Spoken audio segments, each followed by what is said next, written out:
Welcome to माय additional Thanesar आ little help अनजालु अनजालि फरायसाफोर आं नोंसोरखौ दिनै द' थाखोनि इंराजि आयदाखौ फोरोंनि बेवहाय आं lesson 3 ध्यानचांद रायथाइखौ फोरोंनोसै।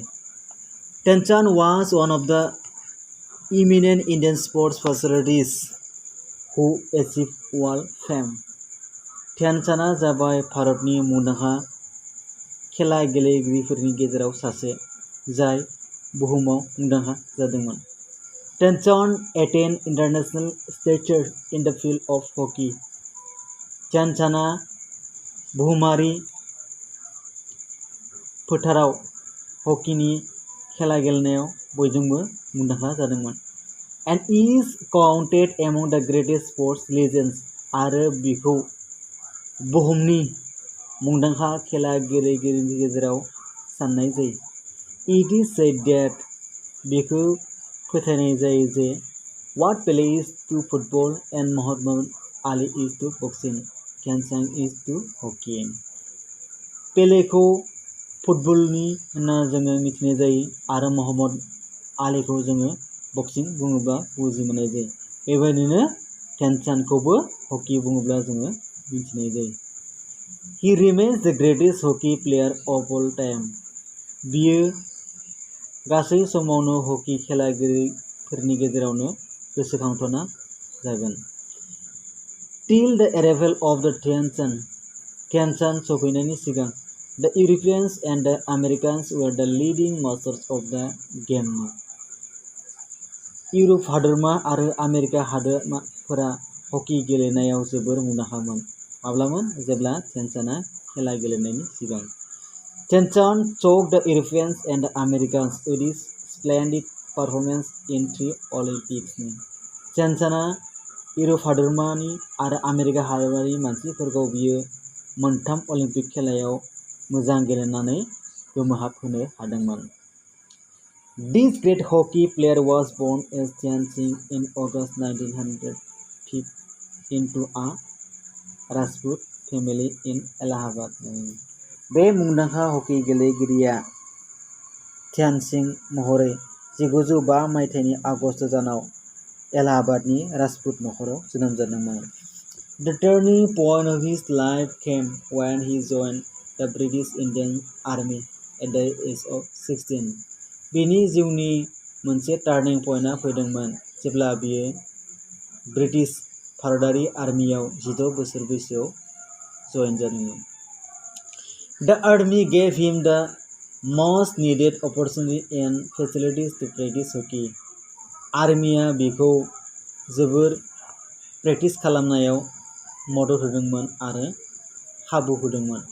He preferred to do his practice sessions at night after his duty hours. बे गावनि प्रेक्टिसखौ डिउटि जोबनायनि उनाव हर गेजेराव खालामोमोन। He often waited for the moon to come out so that visibility in the field improved. बियो अखाफोरा फैनायखौ बियो नेबाय थायोमोन जेब्ला फिल्डआ स्रां स्रां जाथो होननानै। His practice sessions coincided with the rising of the moon, and so Dhyan Singh came to be called Dhyanchand by his fellow players. बिनि प्रेक्टिसआ अखाफोरनि सोरांजोंसो जायोमोन, बेनिखायनो ध्यान सिंहखौ ध्यानचांद महरैबो लोगोफोरा बुंनाय जादोंमोन। His coach also predicted that he would one day shine like the moon. बिनि खेला फोरोंगिरि कचआ बिखौ बुङोमोन बे सानसे अखाफोर बायदिनो सोरां खालामगोन होननानै। He gave him the title चांद. बिनि कचआ बिखौ चांद बा अखाफोर महरै बिनो बिमुं होदोंमोन। चांद is a Hindi word for moon. चांदआ जाबाय हिन्दी सोदोब अखाफोर। A few years later in 1928, बोसोरनैसोनि उनाव 1928 मायथाइयाव, he led the Indian hockey team to win the first gold medal for India in Amsterdam. बियो भारतनि हकी खेलाखौ सनानि मेडेल मोननो थाखाय आमस्टारडामाव दैदेनलांदोंमोन। He won his second gold in the 1932 Olympics in Los Angeles. बियो नैथि सनानि मेडेलखौ 1932 मायथाइयाव लस एन्जेलेस अलिम्पिकआव देरहादोंमोन। The last goal came to him in 1936 Olympics in Berlin, where he led the Indian team. भारतनि जोबथि सनानि मेडेलआ फैदोंमोन 1932 मायथाइयाव बार्लिन अलिम्पिकआव, जायखौ बियो भारतनि हकी हानजाखौ दैदेनदोंमोन। He also won the title of Hockey Personality of the Century there. बे बार्लिन अलिम्पिकआवनो हकी पार्सनेलिटी अफ द सेंचुरी बिमुंखौ मोननो हादोंमोन। Tenzan was given the nicknames the Wizard and the Magician of Hockey for his Super Bowl control. Tenzanआ मोननै मुं मोनदोंमोन, द wizard आरो मेजिशियान अफ हकी, विजार्ड आरो हकीनि जादुगोरों होननानै। मानि थाखाय? For his super ball control, बियो बलखौ मोजाङै कन्ट्रल खालामनो हानायनि थाखाय।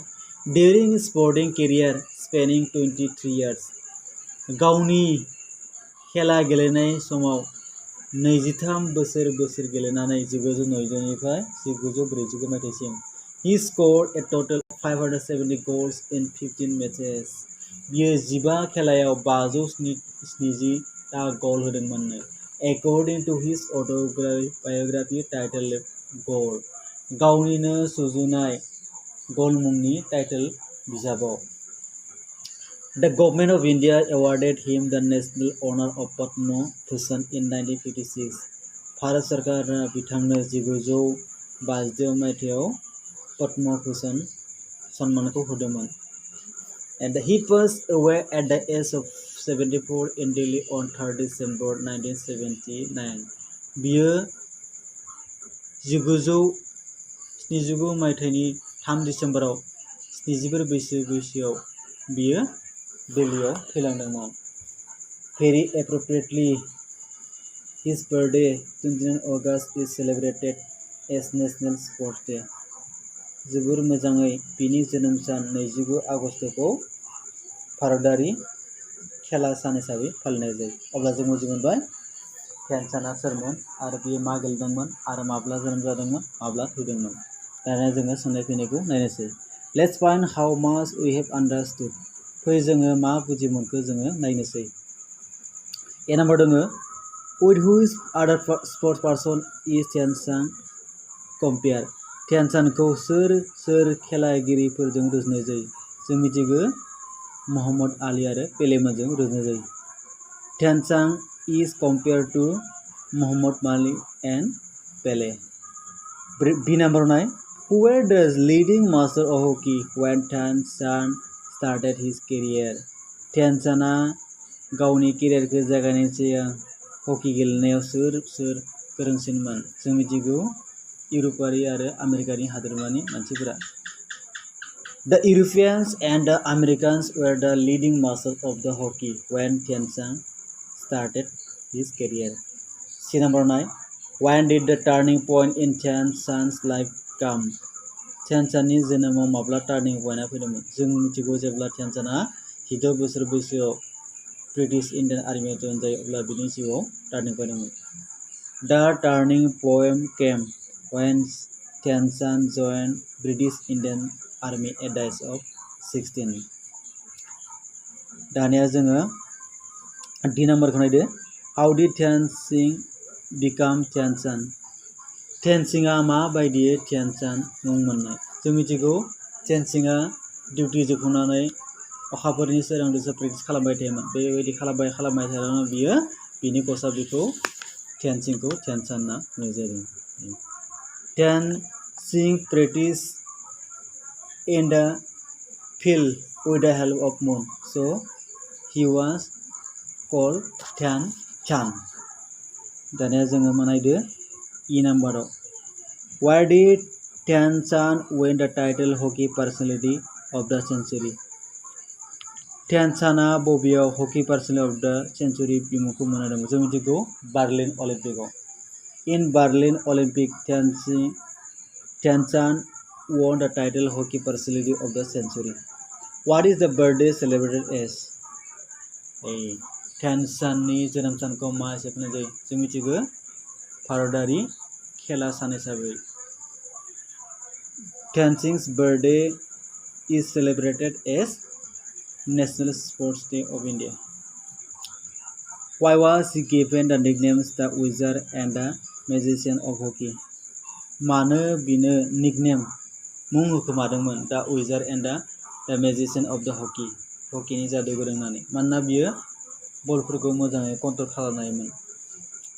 दा wizard and the magician of hockey was awarded to him for his super ball control. अब्ला जों मिथिबाय बेनि सोंनाय फिननायफोरखौ। दानिया जोङो थानोगोनां नायलांदो। Match the following parts with the correct information from the lesson.